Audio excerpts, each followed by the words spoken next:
Video में तो दोस्तों बात करने वाले हैं आज हम टाटा स्टील की एक बिगेस्ट अपडेट के बारे में। एक नहीं, दो बड़ी अपडेट है। पहली अपडेट ये है कि टाटा स्टील की तरफ से नई वैकेंसीज रिलीज की गई है, वो भी टाटा स्टील के जमशेदपुर प्लांट से।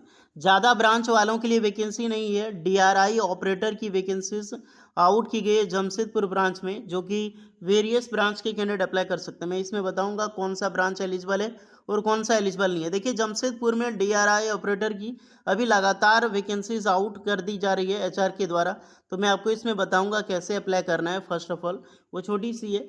दूसरी सबसे बड़ी अपडेट ये है कि एईपी जो एग्ज़ाम्स को लेकर बहुत बड़ा टाटा स्टील ने अभी क्या कर दिया है कि उनके एग्ज़ाम्स डेट को लेकर होल्ड कर दी गए। तो परेशान हो चुके हैं जो आप लोग फॉर्म भरे थे एईपी के एग्ज़ाम्स को लेकर। तो फाइनली इसकी एग्ज़ाम डेट क्या फाइनली कैंसिल हो चुका है उसका एग्ज़ाम। अब एग्ज़ाम कब होगा या फिर नहीं होगा, सारी चीज़ें इस वीडियो में डिस्कस करेंगे। सो जितने भी एपी स्टूडेंट हैं, वीडियोस को ज़्यादा से ज़्यादा शेयर करें, क्योंकि ये बहुत बड़ी अपडेट है जो कि टाटा स्टील की तरफ से बहुत दिनों के बाद। टाटा स्टील ऐसा कभी करती नहीं है, लेकिन जो इस बार किया है वो सारे कैंडिडेट को जानना बहुत ज़्यादा इंपॉर्टेंट है। चलिए आगे बढ़ते हैं। इससे पहले आगे बढ़ें, आप अपना ट्रेड और अपना ब्रांच हमें कमेंट में ज़रूर बता देना। पहले हम बात करेंगे टाटा स्टील की जो अभी रिक्रूटमेंट निकाली गई है। Tata steel technical service limited Jamshedpur headquarter की तरफ से वैकेंसी निकाली गई है। टोटली परमानेंट जॉब्स की वैकेंसी है और वैकेंसी जो है वो आपकी डीआरआई ऑपरेटर की वैकेंसी है। अभी लगातार पता नहीं है टाटा स्टील में इतना ज़्यादा क्या कमी हो चुका है जमशेदपुर में। देख सकते हैं walk in interview DRI operator लगातार अभी 8 सितंबर को इंटरव्यू ही हुआ है डीआरआई ऑपरेटर की फिर से एक बार निकल चुकी है। लेकिन पहले रायपुर में निकाली गई थी, पहले भी जमशेदपुर में निकाली गई थी जो रायपुर में इंटरव्यू हुआ था। इस बार भी जमशेदपुर में निकाली गई है। गमरिया गमरिया आपको पता ना यार, टेल्को जो टाटा स्टील है ना उसका हब माना जाता है। वहाँ पे गमरिया रखो या फिर वैसे टाटा स्टील का हब ही है जमशेदपुर। हर चीज़ टाटा के नाम पे वहाँ पे चलता है, ए टू जेड। आप जो सोच सकते हो, जो जा सकते हो, चाहे एम्बुलेंस हो, हॉस्पिटल हो, पार्क हो, ए टू जेड सब टाटा के नाम पे है। हालांकि वो कर भी देती है इतना, लेकिन यहाँ पर वैकेंसी देखो बहुत ज़्यादा रिलीज हो रही है बराबर। अभी डीआरए ऑपरेटर की वैकेंसीज पता नहीं, डीआरए और ऑपरेटर आपको पता नहीं किस प्लांट में लगता है टाटा स्टील की। और बट यहाँ पे एक्सपीरियंस रिक्वायर्ड होगी, ज़रूरी नहीं है। अगर आपने इंटर्नशिप कर रखा हो, अप्रेंटिसशिप कर रखा हो, फिर भी आप फॉर्म भेज सकते हो। ये रिक्रूटमेंट जो है TSTL इस ईमेल आईडी पे, इनकी ऑफिशियल ईमेल आईडी पे अपना अपडेटेड सीवी जो है सेंड कर दें।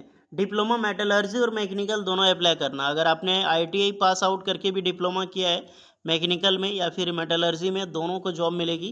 टेंशन ना लें, क्योंकि मेटलर्जी और mechanical the same, but mechanical की जॉब यहाँ पर लगती है, तो अप्लाई करें। बस ये छोटी सी जॉब है, इसकी छोटी सी अपडेट देने, बड़ी अपडेट मैं आपको बता रहा हूँ। अभी कुछ दिन पहले ही टाटा स्टील ने AP यानी कि एस्पायरिंग इंजीनियरिंग प्रोग्राम 2024 की न्यू नोटिफिकेशन रिलीज़ की गई थी। बहुत ज़्यादा फॉर्म गिरे थे, जहां पर technical and non technical graduate दोनों अप्लाई कर सकते थे। जहां पर टेक्निकल यानी कि इंजीनियरिंग कैंडिडेट की भी वैकेंसीज थी और नॉन टेक्निकल कैंडिडेट के लिए भी वैकेंसीज थी। बहुत ज़्यादा फॉर्म भरे गए थे इस बार, लेकिन इस बार जो है उनकी शेड्यूल आप देख सकते हैं, उनकी फाइनली एग्जामिनेशंस की शेड्यूल जारी कर दी गई है। अब इनका क्या होने वाला है ये चलिए देखते हैं। तो ये फाइनली अभी शेड्यूल है AP प्रोग्राम्स के लिए। और जितने भी स्टूडेंट हैं, एक चीज़ का ध्यान रखें, यहाँ पर बहुत सारा स्टूडेंट का जो BTech इंजीनियरिंग कैंडिडेट है वो कमेंट भी कर रहे हैं, उनका डाउट हो रहा है कि उनका एग्ज़ाम कैंसिल हो चुका है AP का। Aspiring engineering program BTech student यानी डिग्री स्टूडेंट जो इंजीनियरिंग किया है टेक्निकल फील्ड से, उनका बोल रहे हैं कि एग्ज़ाम कैंसिल हो चुका है। देखिए, टाटा ऐसा कभी नहीं करती थी टाटा स्टील, लेकिन इस बार ऐसा किया है। सबसे पहले देख लो यहाँ पर AP जो जनरल ड्राइव की रिक्रूटमेंट थी, जैसे माइनिंग हो गया, माइनिंग के वालों के लिए एलिजिबल है, और मिनरल इंजीनियरिंग हो गया, रिमोट सेंसिंग हो गया, ये सारे ब्रांच है। और जियो फॉर्मेटिक्स जो GIS है, उनकी इंटरव्यू 14 सितंबर 2024 को यानी कि कल होने वाली है, जिसकी टाइमिंग यहाँ पर मेंशन है। उसके बाद नेक्स्ट रिक्रूटमेंट जो डोमेन में निकाली गई है, टोटल क्या क्या आपको चाहिए, 120 मिनट का टाइम, ये फीमेल कैंडिडेट के लिए स्पेसिफिक ड्राइव की रिक्रूटमेंट। यहाँ पर भी सेम है। बाकी बात जियो फिजिक्स वगैरह चीज़ें कुछ जो है आप यहाँ पर देख सकते हैं 14 सितंबर 2024 को। टाइमिंग सबका सेम होने वाला है, चाहे आप मेल हो जनरल ड्राइव में या फिर फीमेल जो स्पेसिफिक ड्राइव की रिक्रूटमेंट है। आपने एक चीज़ नोटिस किया, ओनली नॉन टेक्निकल कैंडिडेट को बुलाया है। टेक्निकल वाले सिर्फ दो चीज़ नज़र आएगी आपका, एक मिनरल इंजीनियरिंग, दूसरा आपको यहाँ पर माइनिंग इंजीनियरिंग।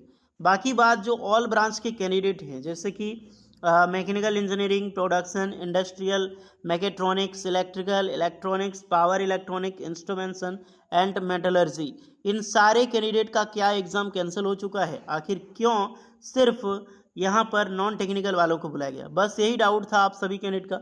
मैं सारे स्टूडेंट से बोलना चाहता हूँ, जितने भी एपी एग्ज़ाम जो बी टेक कैंडिडेट ने फिल किया था, इसको एक बार ध्यान से पढ़ें। आपका एग्ज़ाम कैंसिल नहीं हुआ है, हालांकि ये होल्ड कर दी गई है। यहाँ पर आप देख सकते हैं assessment for mechanical, production, industrial, mechatronics, electrical, electronics, power electronic, instrumentation and metallurgy has been put on hold due to change in business requirement. Any further update will be communicated through Tata Steel Career Portal के द्वारा for the domains. And दूसरी चीज बताई जा रही कि 2025 year pass out student are not eligible for this AP drive. एक चीज़ ये हो गया था, जो 2025 में पास आउट होने वाले बहुत सारे कैंडिडेट ने फॉर्म अप्लाई कर दिया था, जो कि एक मिस गाइडनेस है गाइस। 2024 में ही आपकी डिग्री कंप्लीट है तभी अप्लाई कर सकते हैं। अपेयरिंग वाले स्टूडेंट टाटा में फॉर्म अप्लाई नहीं कर सकते इस प्रोग्राम के लिए। बहुत सारे कैंडिडेट जो अपेयरिंग वाले वो अप्लाई कर दिए थे, इसीलिए दूसरी नोटिफिकेशन जारी करके फाइनली इन्होंने बताया। दूसरी चीज़, आपका एग्ज़ाम जो इन ब्रांच से, अगर आपने इंजीनियरिंग की है, इन ब्रांच से आपने फॉर्म भरा है, तो कमेंट में आप सारे कैंडिडेट मुझे ज़रूर बताना है क्या आपका कोई मेल आया है, क्योंकि ऑलमोस्ट बहुत सारे कैंडिडेट की मेल आ चुकी है, जिसके ज़रिए बताया गया है कि हम इस एग्ज़ाम को होल्ड पे रख रहे हैं, आपको वेट करनी है, कुछ ही दिन में हम आप सभी कैंडिडेट के लिए एग्ज़ाम डेट दोबारा लेकर आएंगे। ओके, तो अभी सिर्फ इन लोगों का एग्ज़ाम शेड्यूल रखा गया है 14 सितंबर को, जो इंटरव्यूज़ होगा। एंड बहुत सारी चीज़ें जो बीटेक कोर इंजीनियरिंग ब्रांच के स्टूडेंट हैं, उन सारे कैंडिडेट को होल्ड पे रखा गया है। बट कभी टाटा ऐसा होल्ड नहीं रखती, इसीलिए परेशान हो गए थे। एक चीज़ का ध्यान रहे कि जल्द ही आपकी टाटा स्टील एग्ज़ाम्स कराने वाली है, यानी कि 1 मंथ के अंदर ये जल्दी आपको एग्ज़ाम्स करवाएगी। इससे ज़्यादा ये कभी लेट नहीं करती है और ना ही करेगी। तो अपने तैयारी जारी रखो, बुक्स वगैरह जो आपने ली रखी है उसको प्रैक्टिकल वे में पढ़ो। बहुत मज़ेदार जॉब है ये, मौका मत छोड़ना। बाकी बात, वीडियोस को ज़्यादा से ज़्यादा शेयर जरूर करें, क्योंकि डाउट, बहुत बड़ा डाउट क्लियर आपका होने वाला है यहाँ।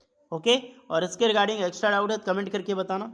कमेंट में अपना ब्रांच के साथ साथ ये हमें ज़रूर बताएं कि आपको क्या कोई मेल आया है या फिर मेल नहीं आया।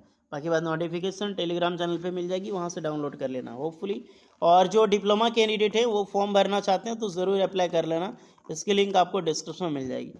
मिलते हैं नेक्स्ट वीडियो में, तब तक के लिए जय हिंद।